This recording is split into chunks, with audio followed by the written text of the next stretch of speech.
So just yesterday, uh, 7.5 on the Richter scale earthquake in Chile. Uh, Not even 24 hours later, in Alaska, another one on the Richter scale, and another earthquake, 7.3 on the Richter scale. So these these earthquakes and tremors and natural disasters are more they're more frequent. There's no question to me. There's no question about it. Uh, I remember just a month ago in Thailand and Myanmar, there was 7.7 buildings collapsed. Thousands of people passed away, and thousands of people are dead. Uh, and it's, at this moment, this is almost the first week of May, and that was just a month ago, and it's out of the news cycle.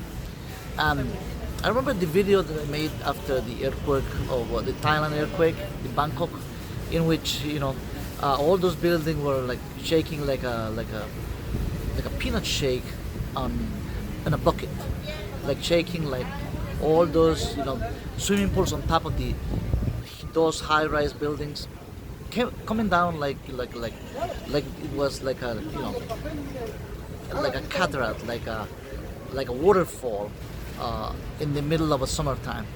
It did. And why are we mentioning these two recent earthquakes in the last 24 hours in Alaska? One in Alaska with the 7.3 that I just mentioned, and in Chile. This is the thing.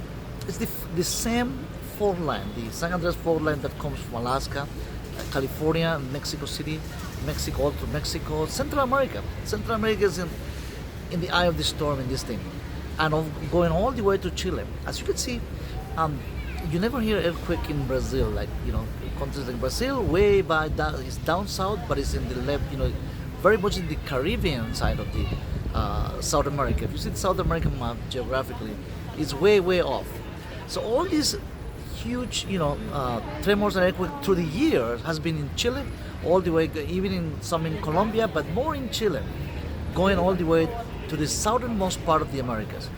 And of course, Chile doesn't have two oceans, like Atlantic Ocean or the Caribbean in this case, or it only has the Pacific Ocean. But Chile is a country like a snail. It's a very long, like a snail, like a spaghetti country, like people call it. So the shape of the Chilean the country is like a spaghetti, all the going down from Ecuador all the way to Argentina, the southernmost part of the continent. And that's what it happens, and it's been happening for several years now. It's not the first time in Chile. Let's talk first about Chile. They're expecting tsunami. They're expecting huge tsunamis. Even 24 hours after what happened in Chile, 7.5, they're expecting the next 24 hours big huge tsunamis, and all these municipalities in the coastline, the Pacific coastline of Chile, where most people live in Chile, is on the coastline. They are in high alert, red alert, of course. And what happened now to Alaska? Alaska is almost the size of Brazil. It's a huge state. It's the biggest state of the United States. It's not in the mainland, continental mainland of the United States, but it's way out north of Canada, as you can see. If you see the map, it's way off Canada, way off of mainland United States. And Alaska with less than a million people in that kind of size of land, right? It's very scarcely populated. Anchorage, the capital, is like less than 500,000 people. With most people live in Anchorage, and the other couple more medium-sized city with like 200,000 people. The other one very much is very sparsely populated. It's a fishing state with lots of petroleum, of course, lots of natural resources, but very few. It's very sparsely populated. It's not too much population. Now, Central America, with less than 10% of the land that has Alaska, right? The land mass of Central America, 43 million people live in Central America. Think about that, and it's like the same shape like Chile, like a snail, like a spaghetti country, like Central America. If you see the map, very much the Panama Canal is very small, tiny part of land where the canal was built, and that was the reason that was built. So most of Central America is very, I mean, you can cross from the Pacific Ocean to Atlantic Ocean in Central America in less than, in some areas, it's less than 4 or 5 hours, very much. In Panama is even worse. Is even worse. I mean, in couple of hours, you can cross from Atlantic Ocean to the Pacific Ocean. Why I'm mentioning this geographically unique part of the continent, and this is the reason. Central America has, like I said before, 53 million people. Like, it doesn't seem like this is not like living in Palestine, like in Gaza, like people jam, or living in Hong Kong. That people, that per square mile, and it's so crowded. People live so crowded, like in Hong Kong, like in Gaza, or other part of the world, even in some part of the Philippines, Manila, right? It's a small piece of land that millions of people live, or Mexico City, right? Which is expected not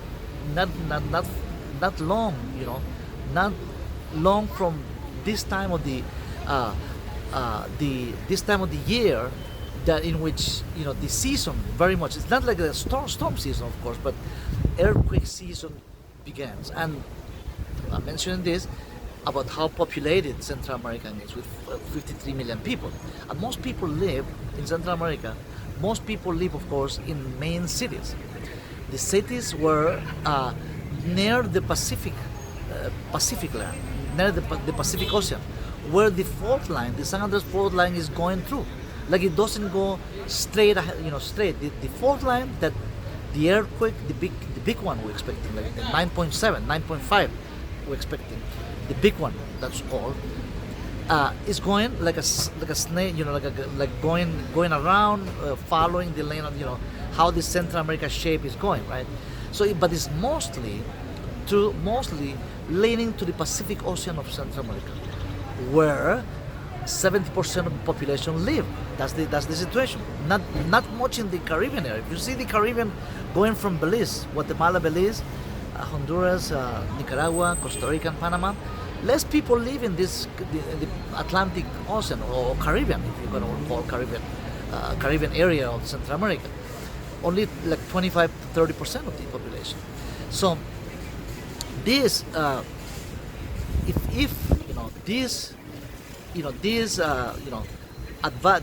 announcement, it's like an announcement. If you have one in Chile, way down South America, one in North America, way down in North America, it's like a warning sign, that something big is gonna happen in Central America, something huge.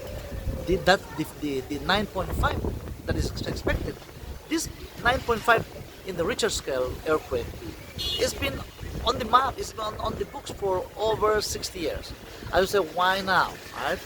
I mean, why people say why now? I mean, is this like a conspiracy theory, or something that came out of nowhere, or No, this is a serious study that has been done by very serious universities, geological universities in North America and through South America. This study has been made that 9.5 that is expected, the one in California, which is the same one, the same line, because they're all interconnected. That fault line, that when this big, huge earthquake is going to happen, they're all connected, in which when one moves, the other one is going to move too. And it goes all the way to South America, just like that. They're all interconnected. It's a plague that one's on top of the other one, that when one moves, the other one is going to move too. It's just like a shake like this. So for Central America, what's to do? I mean, this video, I don't want to, scare people off, but the public usually, we forget about, just what happened in Thailand, in Bangkok, with thousands of people just died, and they were, caught off guard. They were caught off guard. They were in the middle of the day. This happened in the middle of the day. But what if this happens in the middle of the night? It could have been a total disaster. People in those apartment buildings, many people were out of their buildings. Some people were in their buildings, but most people were in the daily activities. People were working in offices, government, in factories.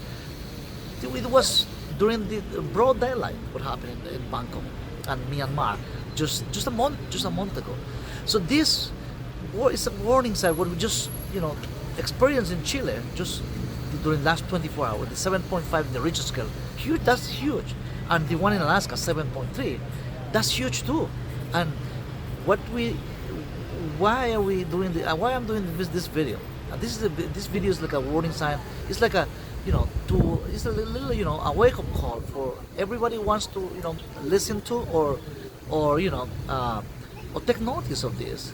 That we should be prepared. I mean, Central America needs to be preparing for something, something big that's going to happen. That's on the books. That's going to happen. There's no way to avoid that. I mean, even if you go to the Bible, Matthew 24. I mean, it's things, these earthquakes, natural disasters, is going to be more frequent. It says the frequency is there, as we can see, as we can experiment just less than a month in different continents. Huge earthquakes are happening, and the big one, the 9.5 I'm talking about, we should be ready. I was mentioning that a few minutes ago about most people live in Central America, live in big cities, right? Even apartment buildings, crowded, like Tegucigalpa, San Salvador, San Jose, Guatemala City. I mean, all these capital cities are cities with more than 1.5, minimum 1.5 million people. The other one in Guatemala City, there's over 3 million people. San Jose, Costa Rica, is over, same thing, like over 1.3 million people. San Salvador, the capital of Salvador, is even more. So most when an event like this happens, the supply line, the supply chain, how food come to the city, how supplies come from the provinces, are suddenly interrupted. Like all the commodities like rice and beans products, first necessity kitchen products like rice, beans, bananas, and all kinds of meat, eggs. I mean, you name it. All kinds of groceries mostly is coming from the provinces. I mean, people don't have farms in the big cities. I'm gonna repeat that. People don't harvest anything, not even corn, nothing on big cities. Not even in most cities, people don't even bother to grow or plant vegetable garden that if you live in a city, guys, and anywhere in Central America, it would be nice. I mean, this is to plant a small, because there is not so much land to plant a small vegetable garden, potatoes, I mean, tomatoes, and all kinds of little gardening, vegetables, especially vegetables, but fruit like avocados, they grow in cities. I mean, in your backyard. Bananas, I'm growing bananas in my own place, and I'm going to show you in the next video that not like 6 weeks ago, I showed a video of how to grow vegetables and bananas and avocado in your front yard that I just did. And I had some, I gave some a recipe of how to use different compost soils and basic not just gardening for fun, but this is when you do have a small piece of land, I mean, in front of your yard, in front of your house. A vegetable garden is for your own supply. I mean, in an emergency situation in which a big event like a huge 9.5 Richter scale earthquake is going to happen, when it happens, it's going to happen. The supply line is going to be cut off. I mean, how are you going to grow food? How are you going to eat in the following days if you don't have an emergency? It's emergency like supplies at home, like canned food, beans, rice, things that you can really save at least for an emergency for a couple of months. That's always expected. And of course, the provinces are the main, all the provinces in Central America where the food are grown, like coffee, corn, rice, beans, like I said before. These are the ones. But if in a 9.5 earthquake, even bridges are going to be collapsing. So how they're going to make it? How trucks are going to supply the cities? I mean, with food, with groceries, and everything, every item, first necessity item for people, so people can survive in these big cities, in a main, event like that. And when it happens, it's not just going to happen in one country. Most likely, this is Chile, right? Chile is a long, I mean, like I say, spaghetti type geography of the Chilean the country. But in Central America, it's even smaller than Chile. If it happens, it's going to happen in the entire Central America, not just in one country. And 9.5 is going to hit all 7 countries of Central America. So this is not, like to scare of people, like I said, but it's always good to be aware of news around us. I mean, this is not like alarming or like a red news or like a. Of course, it's a breaking, but nobody's paying attention. I mean, mainstream media when there was just a mention in fifth page newspaper, local newspapers, and some news are organization did mention the Chilean earthquake 7.5, the one in Alaska, when nobody's dead. I mean, not too many people get hurt. In this case, what happened yesterday, the last 24 hours, the news cycle just a little small mention and that's it. And let's go to the next one. I mean, let's go to the next news. People, very much people like not most people don't seem to be aware of the seriousness of the situation of earthquakes nowadays, and that of course, just like which is a different topic, of course, but in the United States, I mean, with this trade war going on with China and with other different countries, people are expecting empty shelves in the next few months. I mean, people should be getting ready for until this thing is settled. Of course, they had negotiation going, which is a different topic, of course, but not to mention, I mean, that how you get your supplies, I mean, for your milk, your cheese, I mean, everything that you need to survive, I mean, in an emergency situation like an earthquake, but that's, of course, it's a commercial war, right, a trade war, that it can be settled at any moment, and things are, of course, no building is going to collapse in any city because of the trade war. The supply line, the interruption of the supply line, it's for different reasons in the U.S. and other part of the country, another part of the world, of course. But in a natural disaster like the big earthquake we're expecting, the 9.5 in the Ritcher scale, people don't say, well, we've been talking about this for 50 or 60 years. But when you see the frequency that we have seen in the last few months, you see the Myanmar, Thailand, even the Philippines, the small 3.5 earthquake. Philippines is on the eye of the storm too. Any moment can hit the Philippines. I'm not saying I wish it doesn't happen. This is not an issue of I wish it doesn't happen. But sometimes you wish something that you have you have to face reality of the situation, reality of what's going on in the world. So this is my take today about the Chilean earthquake that I made a comment. I had a video of the Bangkok, Thailand, and Myanmar, the other country, where he did hit 7.7, and it was devastated, totally devastated. So Central America should be ready, Mexico and the rest of South America too, for that 9.5 that is expecting any moment. Thanks, guys. May God bless you all. Just take things one day at a time, but you should be aware of how to prepare. It's always good to. So the message is how to prepare ourselves for some event like that, because when it happens, there is no time to prepare. This is the time. This video should be done today. I should have done hours earlier, but I'm doing right now, not after what happens. I mean, when it happens, when things are done, it's done. There's no value of a wake-up call like this, a video like this, when the disaster happened already. So thanks again for watching, and I'll see you in the next video. Thanks. Take care, and may God bless you all.